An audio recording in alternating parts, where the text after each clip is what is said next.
Everyone, it's Michelle from Country Morning Creations.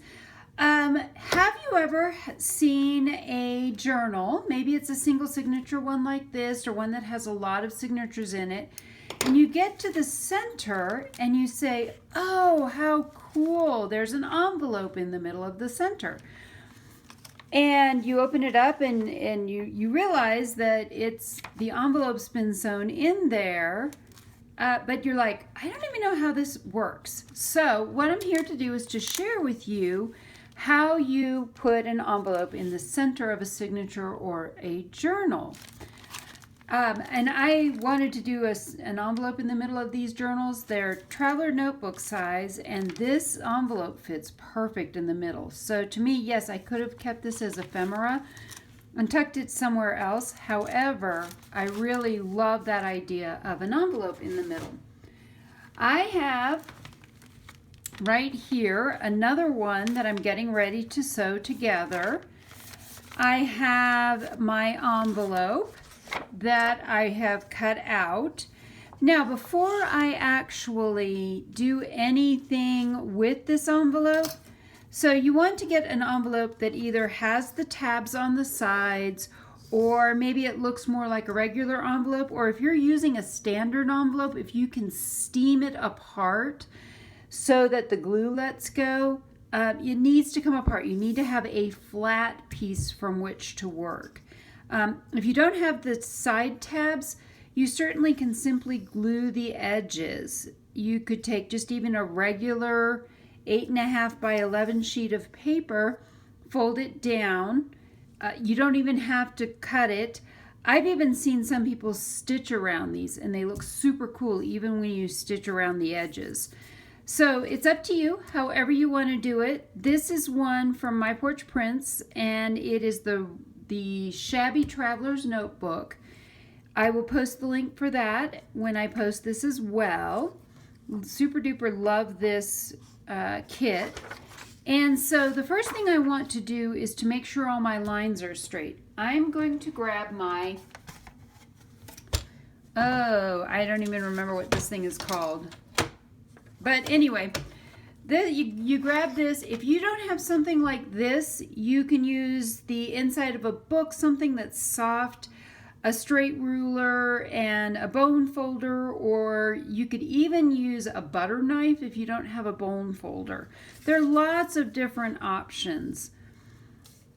So what I'm going to do is line this up. There we go. And I'm simply, it's a scoreboard. I'm simply scoring this along the edge here. And then I'm going to score all of these pieces as well, so that everything will fold nice and neat. When scoring, you do actually score with the right side up. Oops, I did that wrong. Hold on, that didn't line up right. And sometimes it doesn't line up right. It's okay. Go back and score it again. And then I'm going to do this one.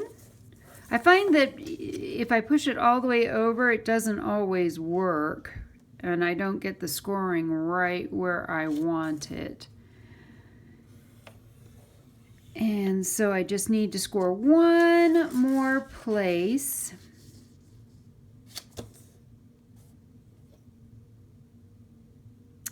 That is not quite lined up right. There we go. Now I've got it. And there we go. Then I always do kind of a trial run to make sure that everything is going to line up correctly. And then we're going to also fold these pieces in as well. And that way everything is ready to go.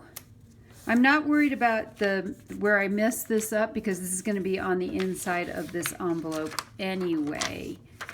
And let's fold that up. Yep, perfect.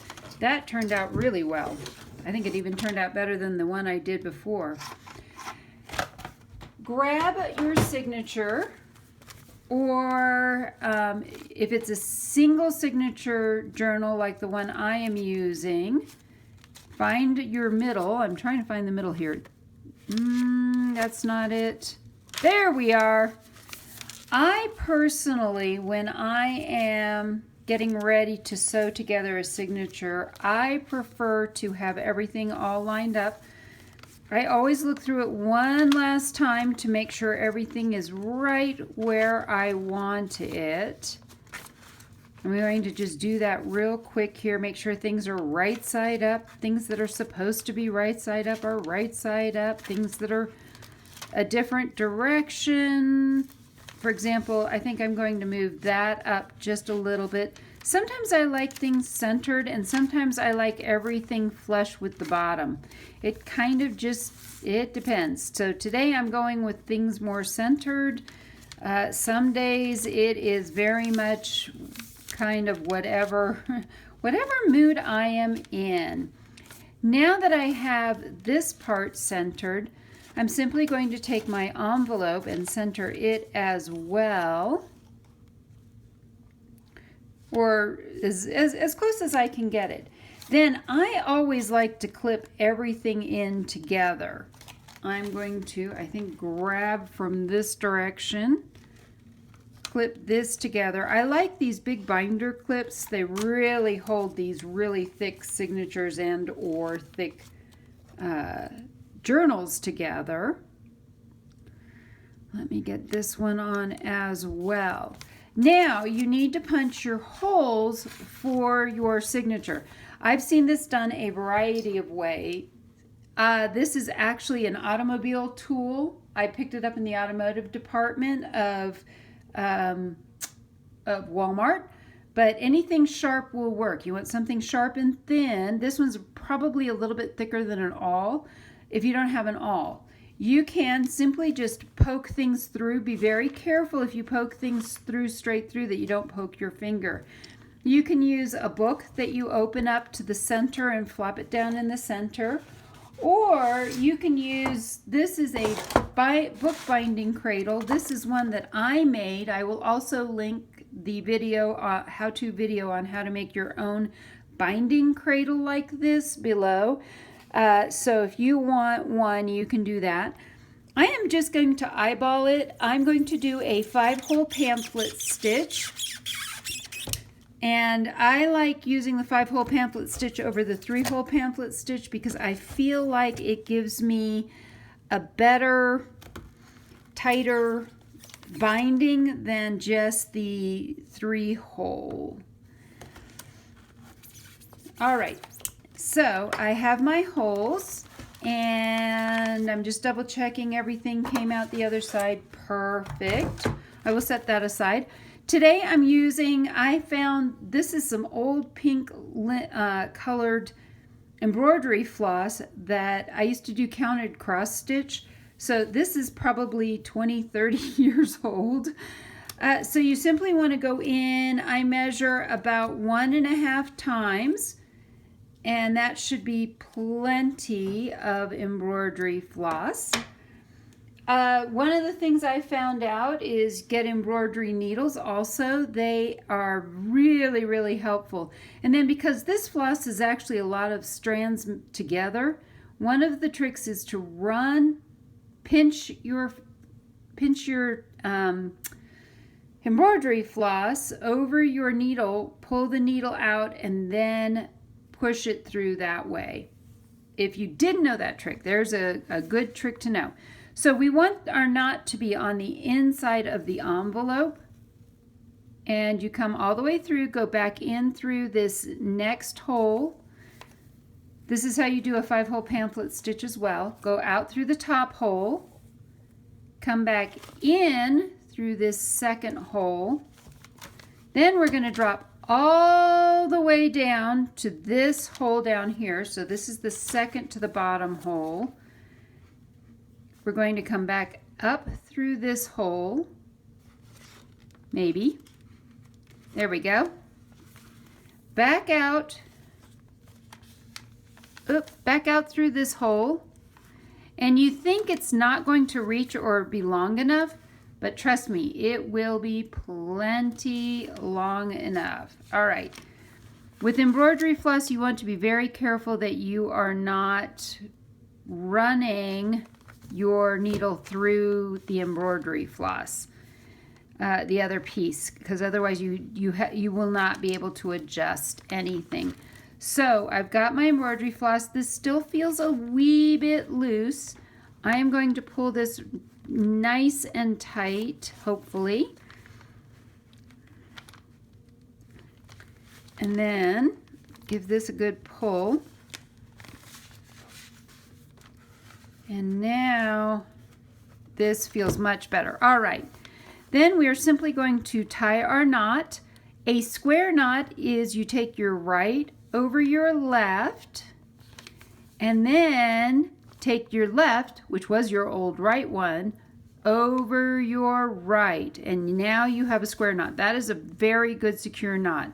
If you just keep doing right over right, you get what's called a granny knot, and it will likely slip. We don't want that. We don't want signatures coming apart. So now I have got my knot. And the last part is to glue your envelope together. So I am going to put some glue on these flaps. I like to use an acetone-based glue. It tends to not warp or wrinkle paper, which is why I like it, but you could use any glue. You could use a glue stick. That would probably be pretty quick. Another option is double-sided stick tape. That would work well as also. So because mine is an acetone base, I need to hold it for a few minutes and really let it grip. But by having pre-folded everything, now everything is ready to go. And the last thing you're going to do is simply fold over your flap if you have a flap. If you don't have a flap, the other option you could do is use a hole punch. Not a hole punch, a circle punch. There we go. You could use a circle punch and simply cut a little thumb hole there as well. So I hope you've enjoyed this little tutorial on how to add an envelope to your center of your signature or a journal, like a traveler size notebook journal. And I hope I've inspired you to be creative today.